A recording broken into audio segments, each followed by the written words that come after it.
looked at the bakashot, which is the middle section of the Amidah on weekdays. 13 petitionary requests, and we actually looked at the at a Siddur found in the Cairo Geniza that reflecting the practice of the land of Israel, in which there were a total of 18 blessings for the Shmona Esrei, for the Amidah, as opposed to the 19 blessings, which in both Ashkenazi and Sephardi communities, we have inherited to this day. And so we kind of looked at this mystery of how it got to be this way, and discussed the possibility that in fact, these particular blessings in this particular order were telling a story of redemption. It was a theological story. It was kind of the rabbinic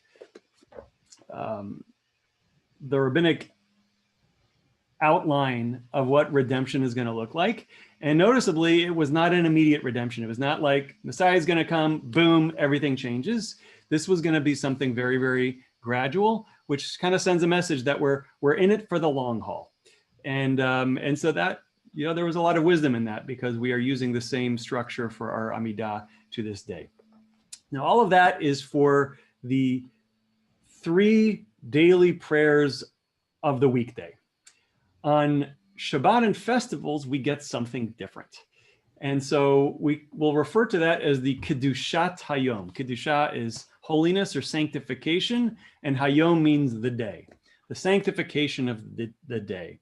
Now, if you remember, the bracha immediately preceding this in the Amidah is the Kedusha. We call it the Kedusha, or more specifically, Kedushat Hashem, the sanctification of the name, right? So we move from sanctifying God's name to sanctifying the day that in which we find ourselves. So in your Siddur, you're not going to find this in the weekday Siddur for obvious reasons. In the Siddur Sim Shalom for Shabbat and festivals, it's on page 117. And it's all contained on a single page. How lovely is that for us?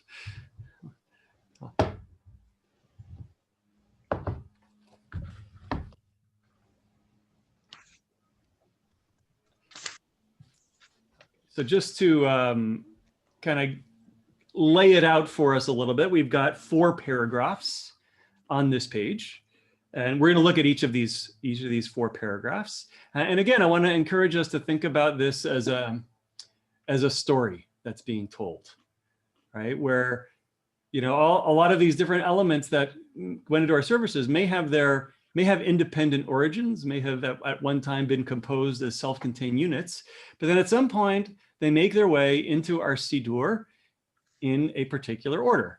And there's someone had a reason for putting them in that particular order for us. And so the question is, what reason might that be? And the original reasons may be lost to us. It may be matter of speculation, but when we pray them, if we can kind of create a narrative, create a story that the prayers are telling us by being, through their order, for me anyways, that makes the experience of davening much more meaningful. So just to kind of look at what we're doing, Yismach Moshe, that's our first one. Sameach, you might see in that first words, Sin Mem Chet. What is Sameach or Simcha? Happy. So something about happiness. So Moshe, Moses is happy. Something to do with that. The next paragraph, Vishamru. Right? We tend to sing Vishamru, right? We got a few different Vishamru v'nei Yisrael. We got different melodies we can choose from, but that's the second paragraph. The third paragraph, probably the least well-known of the 3, V'lo nitato, and you did not give it. We'll figure out what that it was later on. And then finally, the 4th paragraph beginning, Eloheinu v'Elohei Avotenu, kind of a standard beginning of many prayers, our God and God of our ancestors, and then it kind of continues on. So we've got 4 paragraphs that we're going to be looking at. All right. Now, at the end of all of this, and actually we'll see this at the bottom of this paragraph, you can see there's a final blessing, the closing blessing, which as we've seen, captures everything that has come before it. So everything leading up to this is supposed to be an elaboration on the theme. So what is the theme? Baruch atah Hashem mikadesh haShabbat. Very simple. Blessed are you, Adonai, who sanctifies the Sabbath. That's it, right? This blessing is the exact same blessing that is used in every Amidah on Shabbat. So Friday night, Saturday morning, Shacharit, Musaf, and Mincha. All of them end that middle section with Mekadesh HaShabbat.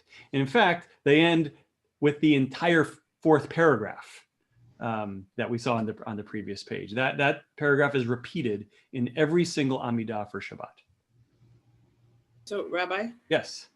You might have started answering my question with that last statement, but as we have it written out, formatted in our prayer book, it makes it seem like that last blessing is just for that fourth paragraph, as opposed to being the closing blessing for all four paragraphs. Well, remember that throughout Shacharit, we've seen this most recently with the Amidah, what the rabbis set up for us is a series of themes. And then in the early days, there is elaboration on the theme.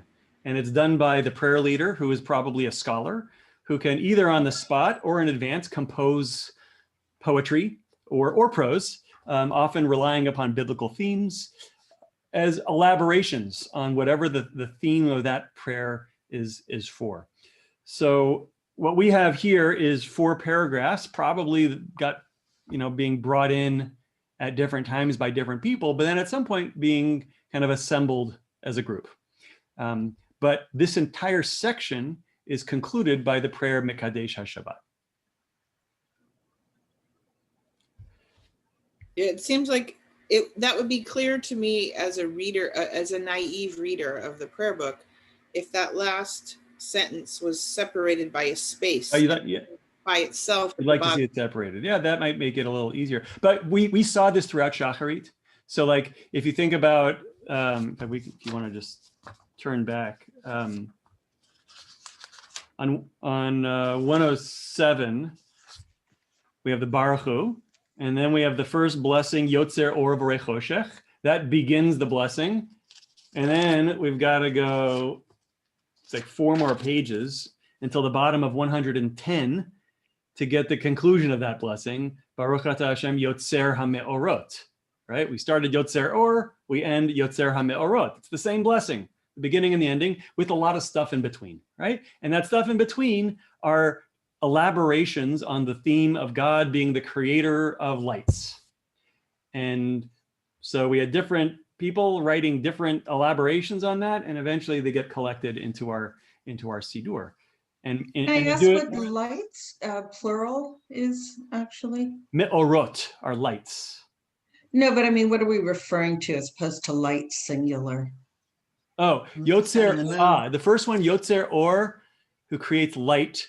That's light in the more, let's say, the more abstract, right? It's a celebration of creation of everything. Maybe this is the light that is created on day 1 of creation. Yotzer HaMe'orot, the lights, as we saw, that refers more specifically to the luminaries in the sky, right? The sun, the moon, the planets, and the stars, right?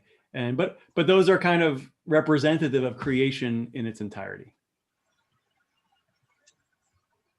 So, and I agree with you, Cindy, that the way that our Siddurim are laid out, that final prayer, Yotzer HaMe'orot, looks like it's just tacked on to the last paragraph. Exactly, yeah. Right. So, but if we we don't even need to study this in great detail. Just by looking at what the words mean, we see that they're connected.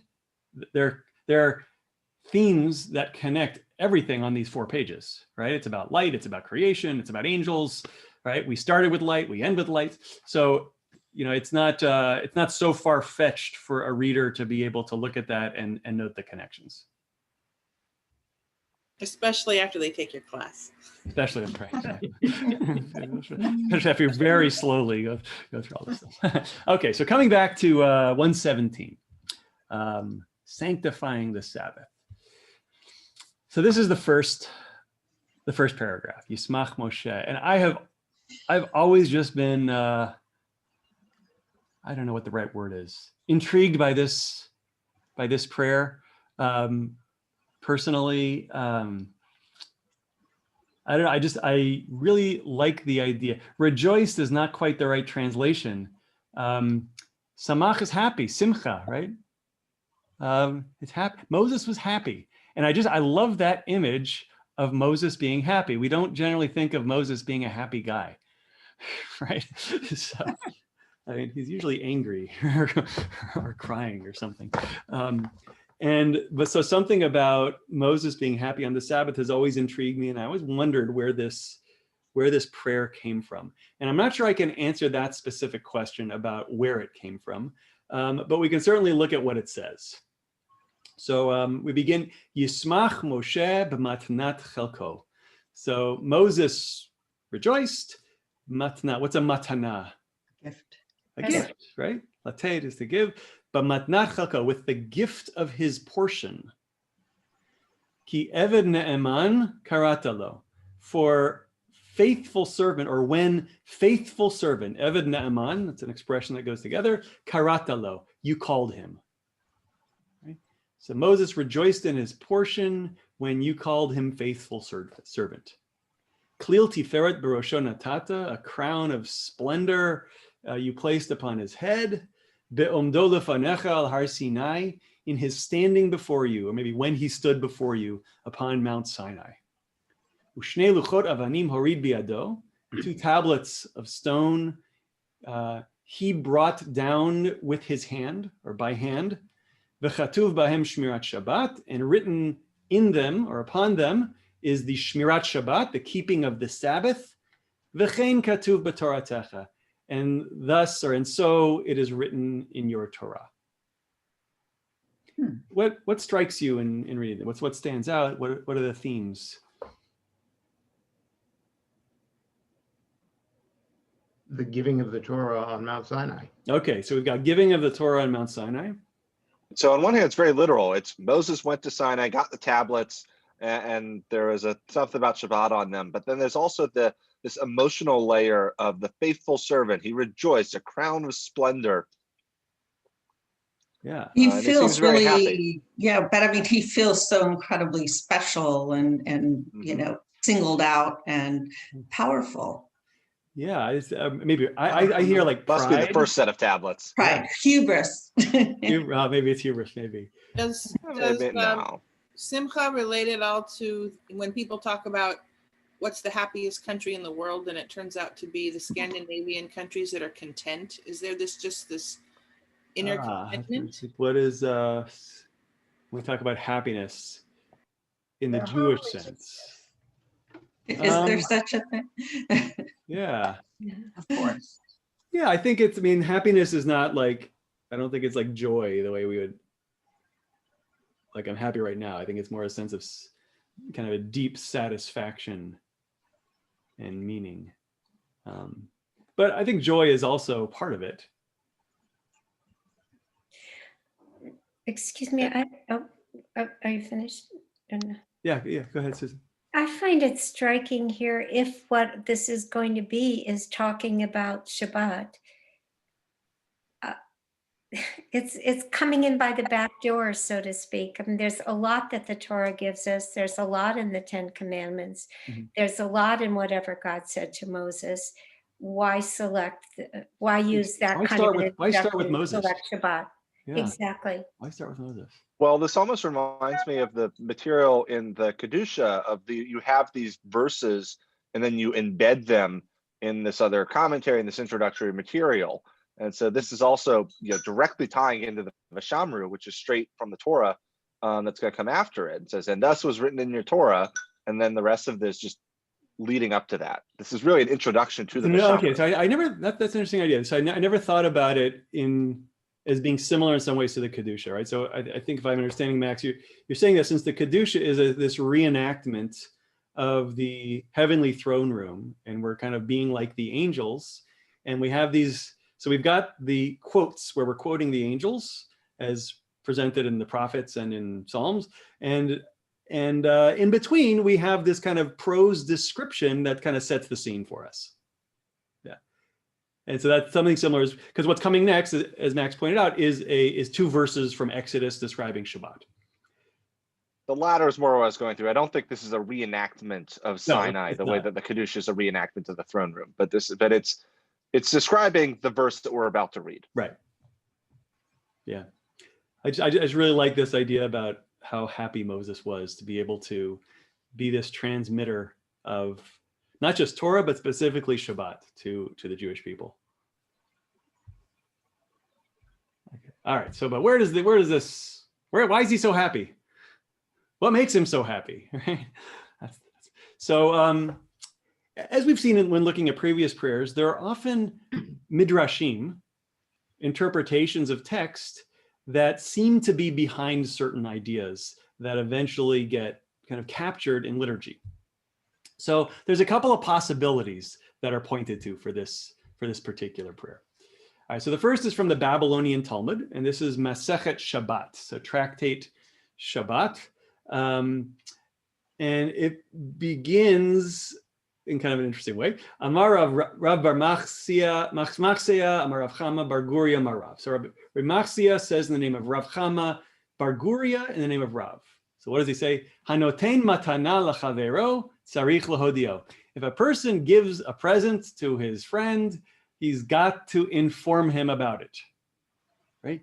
You can't give something to somebody and then not tell them, right? You got to let him know. Like, why does he think this is so important? I don't know, but so now, of course, we need a proof text for this. We always need a proof text. Shene'emar, ladat ki ani Adonai mekadishchem. So it quotes Exodus chapter 31, verse 13. It only quotes the end of it, but we need the first half of the verse as well. God says through Moses, only keep my Shabbatot, for it is a sign between me and you for your generations, to know that I am God who sanctifies you.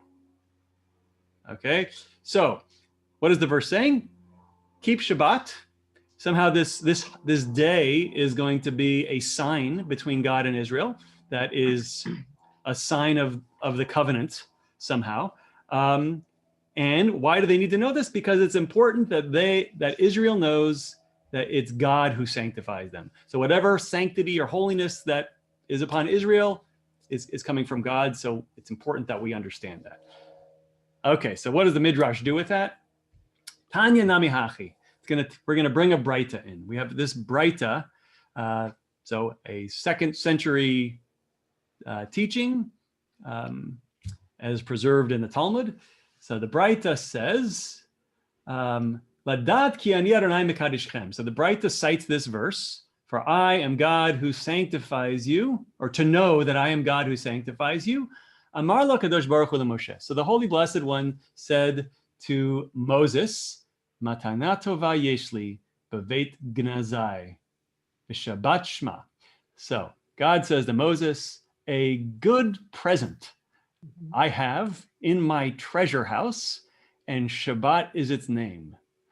V'ani mevakesh litna liYisrael lech v'hodiam. And I would like to give it to Israel. Go and inform them. Right? So this is the teaching. I remember learning this passage in rabbinical school and found it kind of charming. It's like it's so personal, right? God's got this thing called Shabbat. It's away in the storehouse in the palace, and God goes to Moses. Moses, I got this thing. I want to give it to Israel. Go tell them, right? That's the scene. Yeah. Is this the origin of the idea of Shabbat? No. This is the Talmud kind of crafting this story about how God gave Shabbat to the Jewish people through Moses, right? I see. The Shabbat is mentioned numerous times in the Torah and in later parts of the Bible. It's definitely an important day in the Torah. So the question is, what do the rabbis do with it? So here's this nice little story about it. So Mikan Amar Rabban Shimon ben Gamliel. So the Midrash, or the Breita continues. From here, Rabban Shimon ben Gamliel said, Hanotein pat letinok If a person gives bread to a child, he's got to tell his mother. All right? So don't just give food to a kid and not tell his mother. You got to let the mother know, right? So how do you do this? Right? So this is what the Gemara now asks.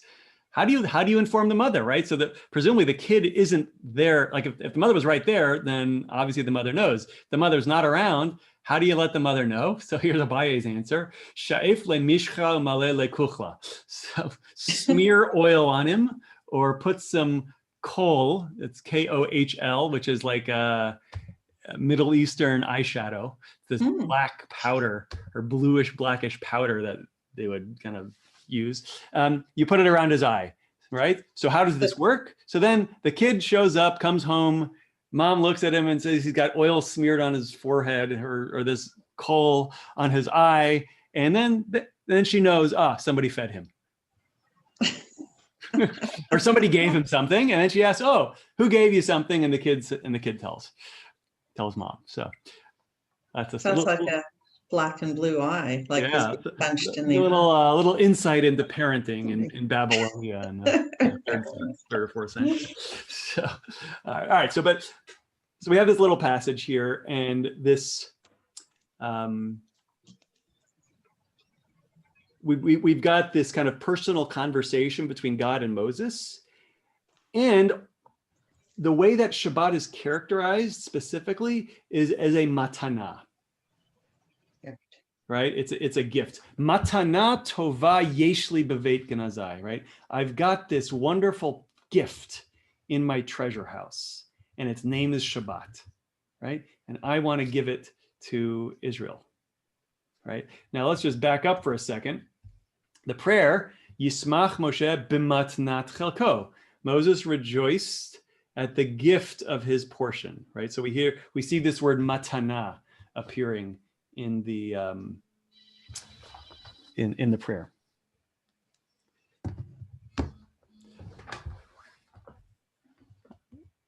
All right, so all right, so that's one idea that finds its way in there.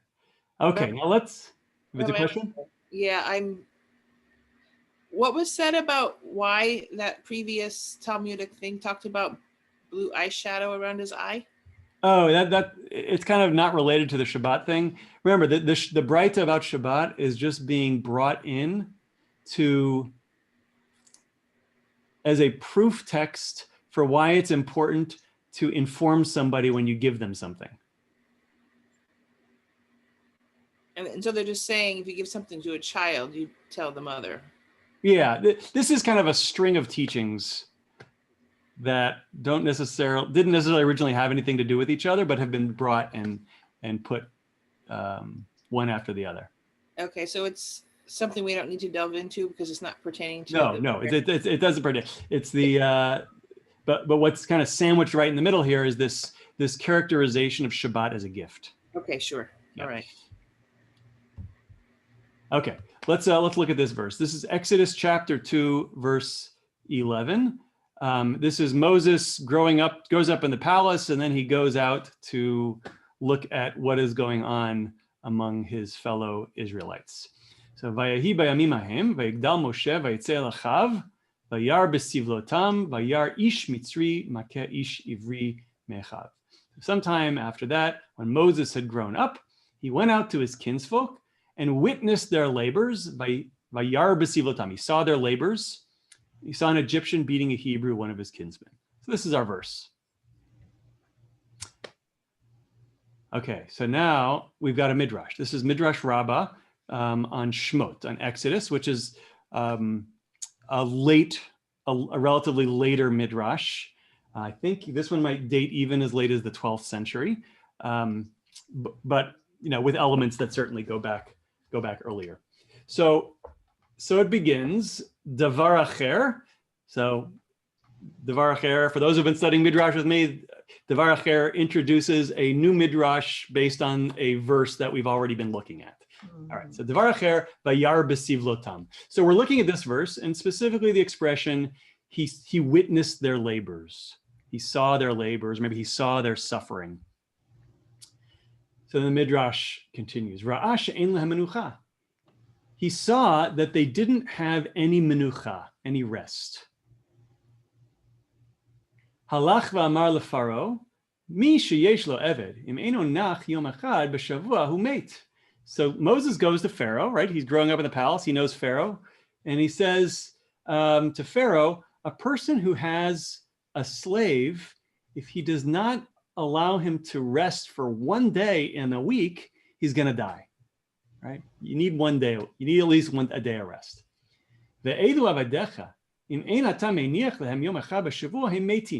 And these are your slaves. If you don't give them one day in the week, they're going to die, right? Actually, meiniach is to cause them to rest. If you don't make them rest for one day a week, they're going to die. Amarlo, he said this. So Pharaoh says to him, Lech va'aseh lehem kamo shetomar. So Pharaoh says, go and do to them or for them as you say. Halach Moshe v'tikein lehem et Yom HaShabbat lanuach. So Moses went and he established for them the day of the Shabbat to rest. Okay, so this is an interesting midrash, right? Moses, before getting the Shabbat on Mount Sinai, right? Before the Torah is given, he makes an argument to Pharaoh as really he's motivated by compassion, but he's making an economic argument because that's how he's going to be able to appeal to Pharaoh's sensibilities in order to give them some sort of a break, some respite from their labors. And so the whole idea of Shabbat as something for Israel is from Moses.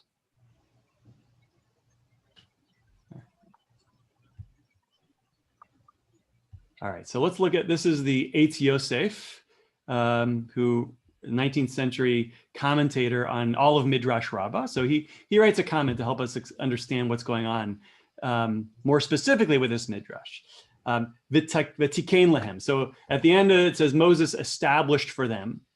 And then the Eitz Yosef says, V'zeu shetiknu yismach Moshe b'matnat chelko. And this thing that he established for them is, and then he quotes our prayer, Yismach Moshe b'matnat chelko. It's I think we have to add some words in here, but this is what's behind the prayer. Moses rejoiced at the gift of his portion, right? Shehayas sameach al shebachar HaKadosh Baruch Hu sheyanuchu b'Shabbat b'yom shebachar hu lahem, right? So why was he so happy? He was so happy because the Holy Blessed One chose that Israel should rest for Shabbat on the day that he, Moses, had selected for them, right? God used Moses's day as the day of Shabbat for the Jewish people. And that's why Moses was so happy. Right? Okay. So this is a strange midrash, right? Forget creation, right? This is just Moses knowing nothing about that because he hasn't received the Torah yet. He thinks it's a good idea. He has compassion, and there's a number of stories about Moses's compassion, and why that made him a good choice to be the prophet to lead them out of Israel. But here Moses is just so happy because God picked the day that Moses had singled out as Shabbat.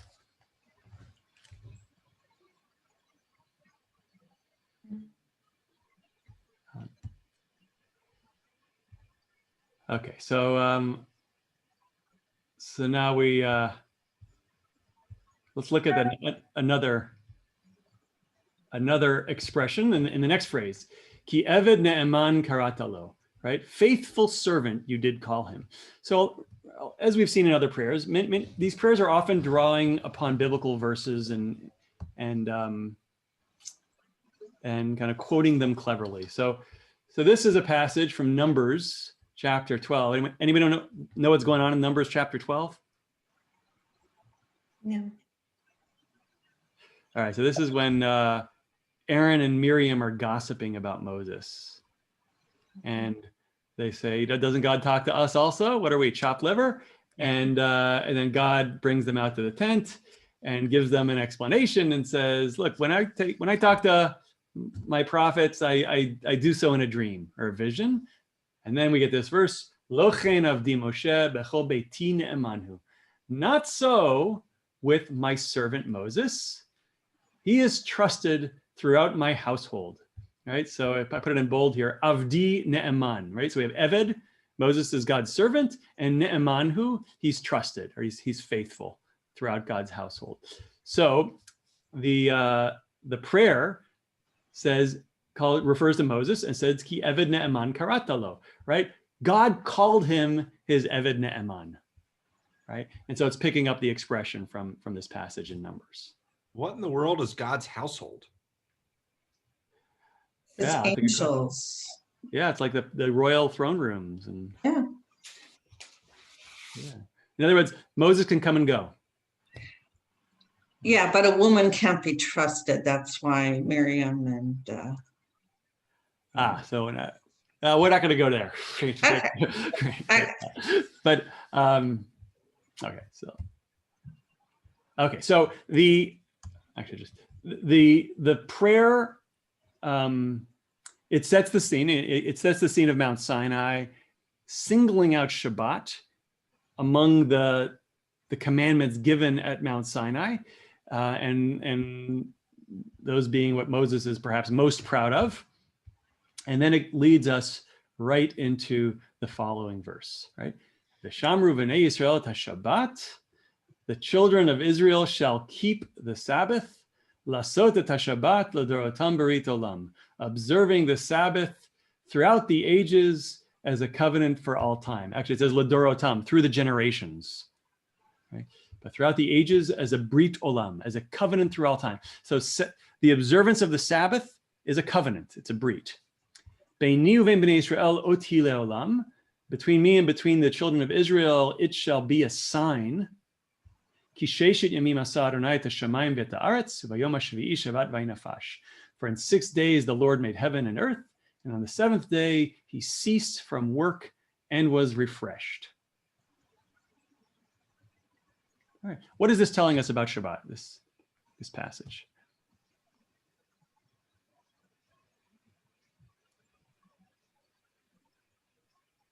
It's a sign between God and the people of Israel. Right, the sign of the covenant.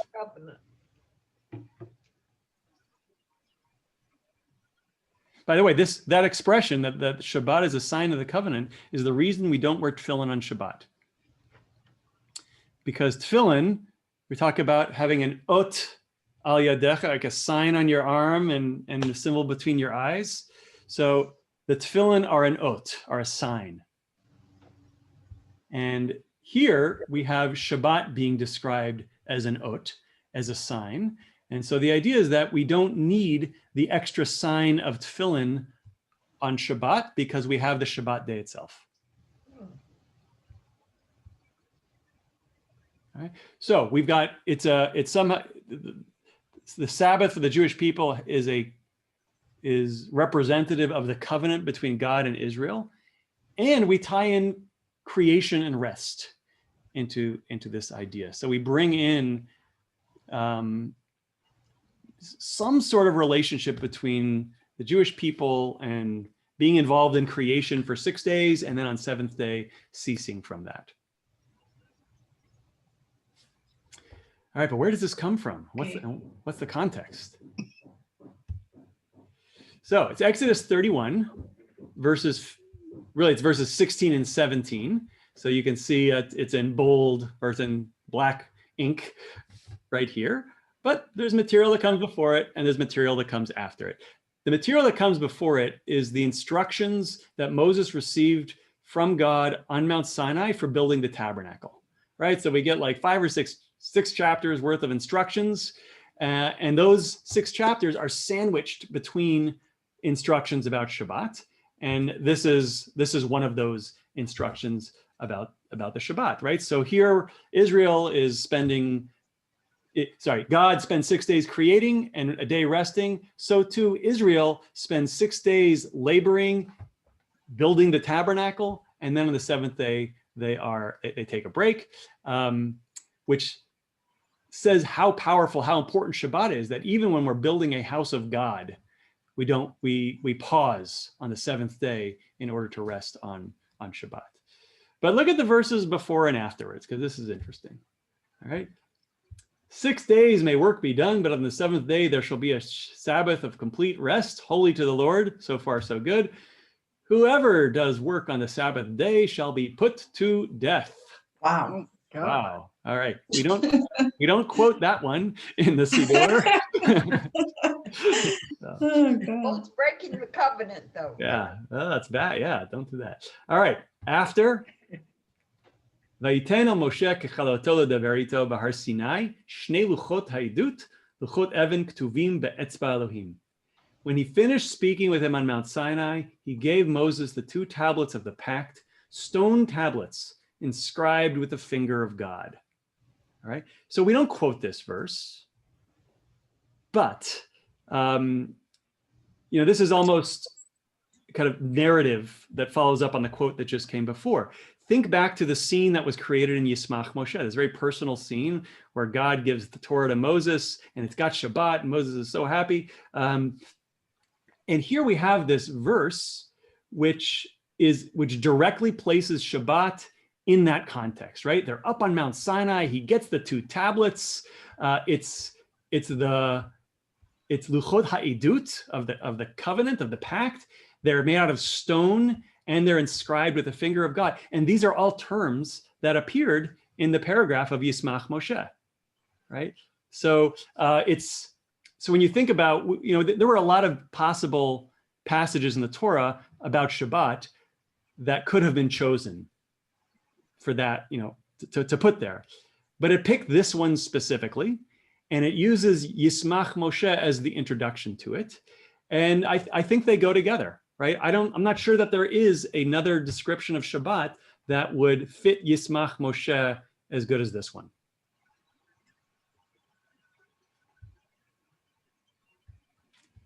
Rabbi, I do think it's strange, since Shabbat was, as it's originally described in the book of Genesis, it seems like it is, since it's creation based and God did it from the very beginning, that Shabbat would be something that he would say that all mankind should do. Whereas then with these types of references to scenes at Sinai, of course, things that at Sinai are specifically for Jews.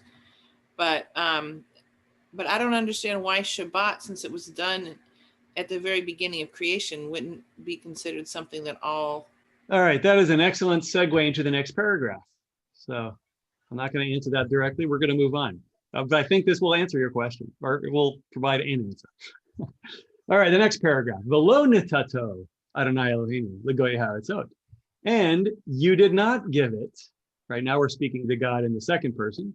You did not give it, Adonai our God, to the nations of the lands. V'lo hinchalto malkeinu le'ovdei fesilim. And you did not bequeath it or cause it to be inherited, our king, le'ovdei fesilim, to the idol worshippers. V'gam b'menuchato lo yishkenu arelim. And also in its menucha, in its rest, lo yishkenu arelim, shall not dwell the uncircumcised. Ki li Yisrael amcha netato bi'ava. For to Israel, your people, you gave it in love. Lezera Yaakov asher bam bacharta. To the seed of Jacob, that in them you chose. All right, translation's literal, so it makes it a little bit clunky. All right, so I'm not sure if this is answering the question of why, Cindy, but it is acknowledging exactly what you just pointed out, which is that the Sabbath is specifically for the Jewish people, right? It's part of the covenantal relationship between God and Israel. Now we continue. Am mekadeshei shvi'i, kulam yispu v'tangu mituvecha. A people or a nation that sanctifies the seventh. Right? Kulam, all of them will be satisfied and be delighted from your goodness. V'hashvi'i ratzita bo v'kidashto. And the seventh, you accepted it and sanctified it. Chemdat yamimoto karata, the favorite of days, you called it. Zecher l'maaseh bereshit, a memory of the work of creation. All right. So what strikes you in this verse? Exclusive rights and It's exclusive very obligations. Yeah. It seems to be saying here that because of creation and the seventh day God rested, that's why we should have the rest, not that, we die if we didn't. Yeah, so the previous paragraph where we quoted Exodus, that talked about creation. This one does not talk about creation. It does. A memory of the work of creation. Sorry. Yeah. At the very. So yeah. So I guess the question we're left with, the question is why does only Israel get this special thing, right? Let's go back to the Midrash. So the chosen ones. Yeah. Well, to rest on the seventh day is to emulate God. Yes. But still, I think Cindy's point is really good. Why? Think back to the Midrash we saw about the Shabbat being described as the gift in God's storehouse that God has been saving away to give to the Jewish people. Yeah. So it's exclusive. Yeah. It certainly is exclusive. Now, let's think about this from the perspective of the person who wrote this prayer. Right? So the person who writes this prayer is probably living with full knowledge of both Islam and Christianity, both of which have a Sabbath day. And it's a different day than the one that the Jews are worshiping. How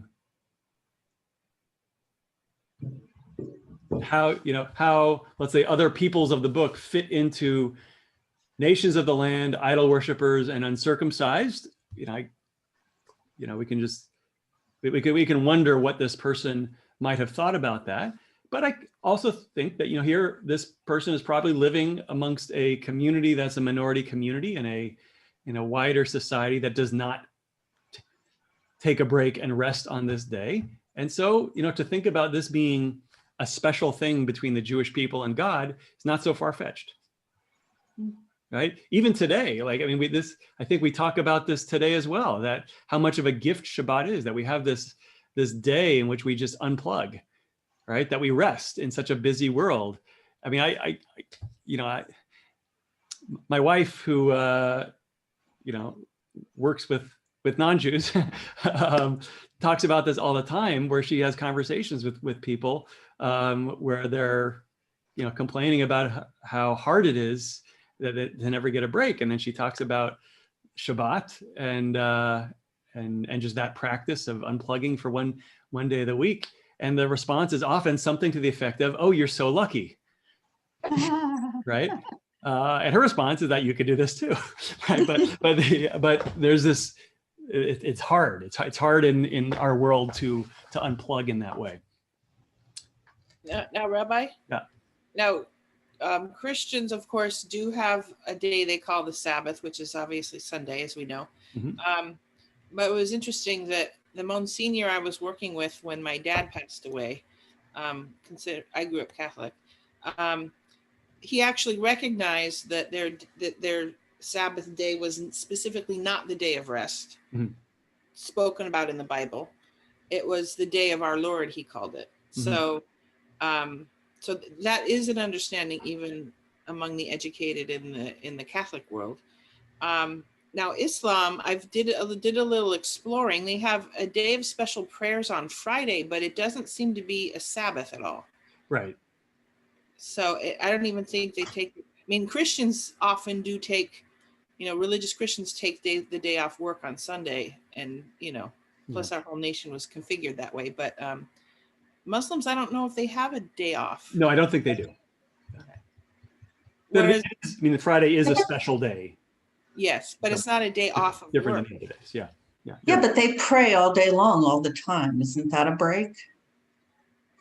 But the work only came because we tied it into the building of the Mishkan. So we could have a day that we called Sabbath, that we remember creation or that we do something. I mean, I'm talking globally, I'm talking universally. It wouldn't have to be the way that we define how we partake of Sabbath. We could just have a day that we set aside, or some time we set aside to think about God.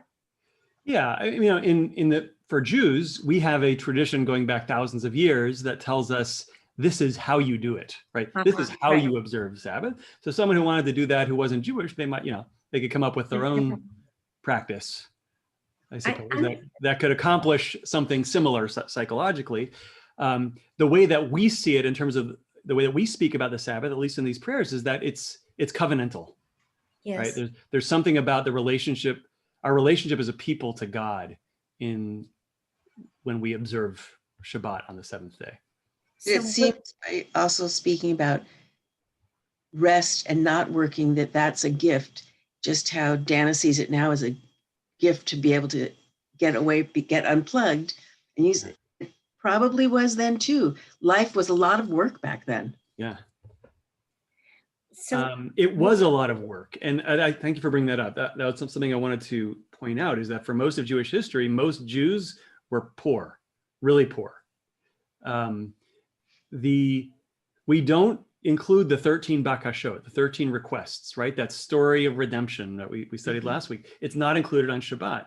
One of the explanations that is given for why is that by saying those 13 blessings, we're reminded of all of the things we don't have, right? We're reminded of how hard life is and how imperfect the world is. And so the purpose of not saying those middle sections is not because we want to give God a break. It's because we want to give ourselves a break, right? We need a day when we're not focused on the imperfections in the world around us, the imperfections in our lives, but rather to focus on sanctity and time. And that's what this middle blessing is really focused on, right? It's a day, it's supposed to be a gift, right? How do we make this day a gift, right? Well, one of the ways to make it a gift is by not dwelling on how, you know, how miserable we are. and for someone who, say, struggles to put food on the table on a daily basis, which I think was the reality for many Jews for most of the last 2,000 years, that would be, I think, an especially poignant message. How would you translate all this for COVID times when we are in a very different scenario, but you're making Shabbat, that day of so-called rest, spiritual rest, physical rest, mental rest, yet the rest of the days we're not living that same treadmill that we had been living. I think it makes it harder in a lot of ways,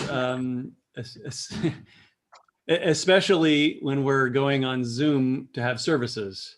Yeah. Right. I certainly feel that disconnect very profoundly. Right. But yeah, like when we're basically staying in our homes every day of the week, what does it mean to? I'm just thinking about someone like you who, you know, religiously observes Shabbat. How does it feel different for you now in this time period? Well, it still is a huge unplugging for me, right? So other than the time that I'm in services, I'm, you know, my cell phone's off and I'm not sitting in front of Zoom for 8 hours a day or whatever. So it's literally unplugging for you. I spend a lot of day reading. It's the day when you know, Dana and I go on long walks every Shabbat. That's been a practice for us. So we have found ways to make it, you know, this sheltering in place experience different on Shabbat compared to the other days. But I think it takes a very conscious act of will to do that, because we're not like, you know, living in the shtetl where we're surrounded by a community of people who are all observing it in relatively the same way.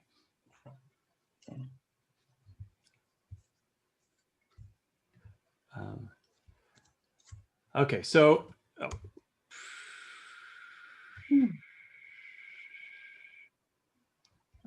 all right, so let's take a quick look at, we'll leave us with this. I think this will be a good way to end our discussion this week. We will finish it next week. There's a little bit more to say on Mekadesh HaShabbat.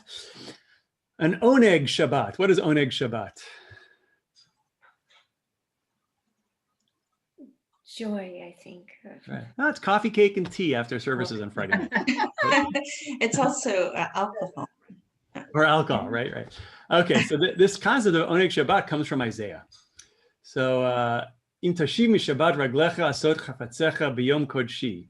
If you refrain from trampling the Sabbath, from pursuing your affairs on my holy day, v'karata LaShabbat Oneg, and you call the Sabbath Oneg, which means delight, Likadosh Adonai Mechubad v'chibarato me'asot derachecha mimtzo cheftecha v'daber davar. The Lord's holy day honored, and if you honor it and go not your ways, nor look to your affairs, nor strike bargains, az tit anag al Adonai, right? Then you can seek the favor of the Lord. So the word tit anag and oneg, it's the same word, right? So delight or favor. Then you can seek the favor of the Lord. V'hirkavticha al bamote aretz v'hachalticha nachalat Yaakov avicha ki pi Adonai tiber. I will set you astride the heights of the earth and let you enjoy the heritage of your father Jacob, for the mouth of the Lord has spoken. Right? This is just a lovely passage about Shabbat that Isaiah presents here. And maybe this is something of an answer to that question, right? This is not a halakhic passage, the way so many of our other descriptions of Shabbat are. It doesn't say this is how you. This is more, I think, more spiritual or more conceptual here, right? Don't trample on Shabbat, right? Don't pursue your affairs, right? Call the Sabbath delight, right? And honored, right? So that's something that is very personal, right? We've got to find a way to do that. And then the result is, right, so if you, this is like an if-then statement, right? If you do all of this, then you can seek the favor of the Lord, right? So if you make Shabbat an oneg, then you'll be able to go to God to be for an oneg, I guess, from God. What do you think of this passage? I like it. I like But we can't ask for an oneg on Shabbat. Sorry, say that again?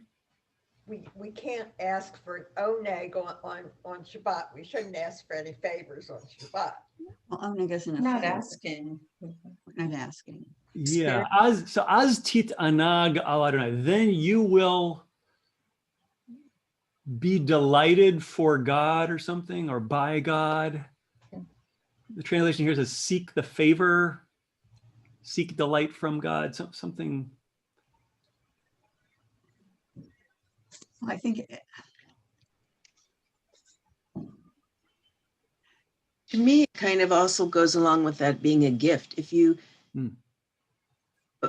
do this, if you refrain from trampling, if you follow the Shabbat, then you're favored. So it's like, I think it just reinforces that it's a gift. Yeah, I think so. I wonder if this passage might also be kind of inspiring that midrash of God describing it as a matana. I like this passage. Oh, go ahead.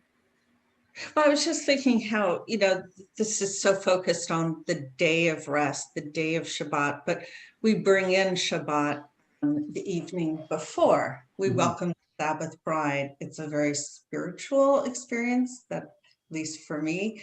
And then the next day is Shabbat, right? And it just feels, even though we know it's from sunset to sunset, it feels longer than a day of rest. Mm. Yeah, because it spans what we usually think of as 2 days. Kind of. Yeah. We prepare for the Shabbat.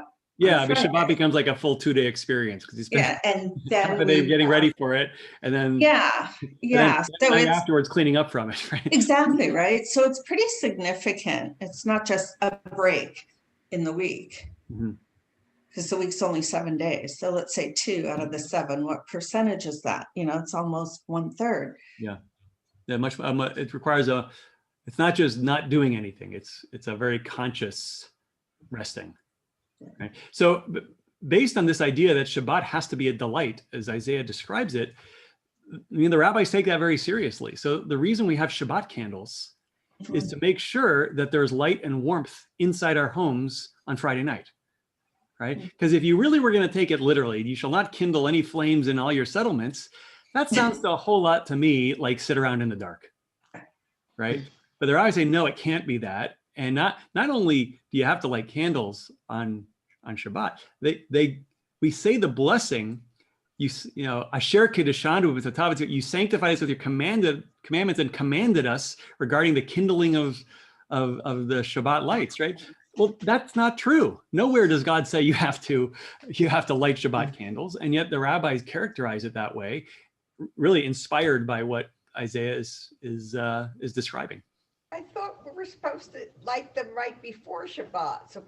So the rabbis are trying to thread the needle by saying you light them right before, and then you cover your eyes and say the blessing, and then you open them, and they're like, oh, Shabbat candles.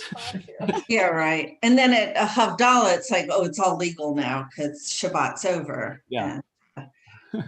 We light again. We light up. Exactly. Yeah. What I like about this passage is it just sounds like so many of us can attain this type of separation of Shabbat.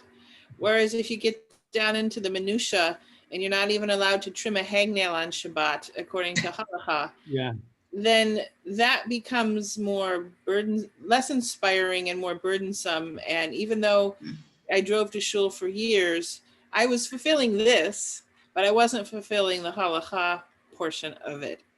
Plus the fact that I do trim hangnails. So it's like, I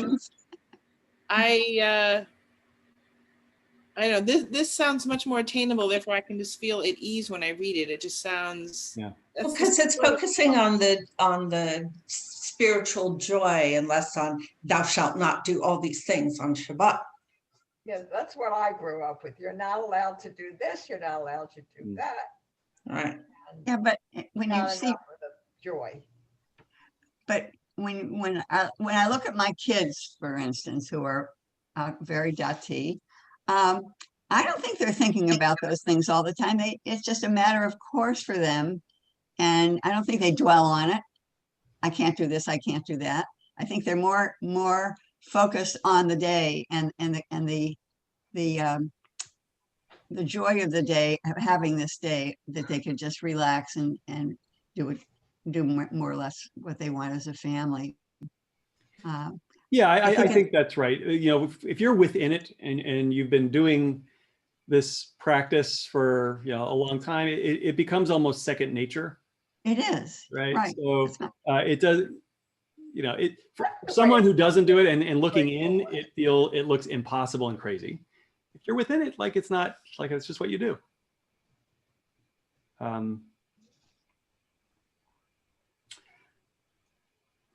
Anyway. Yeah. I think of the kids say Shabbat is here. Shabbat is here. The nursery school kids, don't they say something like Shabbat is here? Yeah. Yeah. It's delightful. But I've also heard parents kind of express a little bit of trepidation when they hear their kids say, yay, Shabbat is over, because now they get to do something that they can't do on Shabbat. And then it's like, how do you make that so that your kids don't think of it that way when they're little?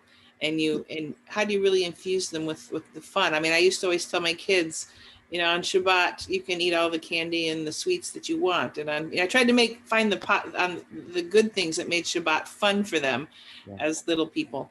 And, but there was still the restrictions. That was kind of hard. Yeah, they're eventually going to become teenagers.